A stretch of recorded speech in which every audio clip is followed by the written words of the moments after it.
يا سلام انت. بسم الله.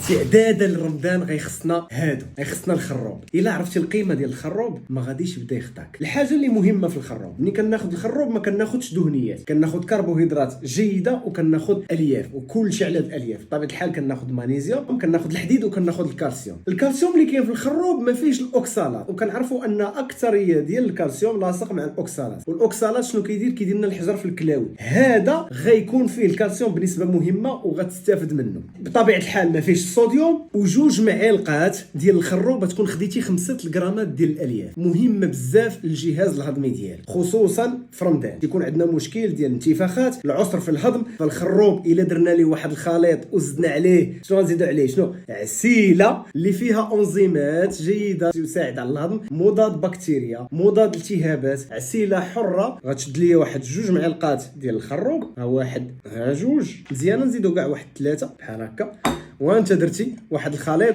جيد جدا. وبلا ما نهضر على انه ما فيش الكافيين، ما فيش الجلوتين. الناس ديال السيلياك البودره ديال الخروب دخلها لي كيك، في الخبز، في لي بار، هذوك اللي كيديروا البار، كريات الطاقه والمسائل. في رمضان ناخذ معلقه مره غتعطيني طاقه، الانرجي، خصوصا مع الصيام، غتقوي لي المناعه وغتعاونني في الهضم. بارطاجي لي هذه الخلطه السحريه مع اصحابك واك يا ربي.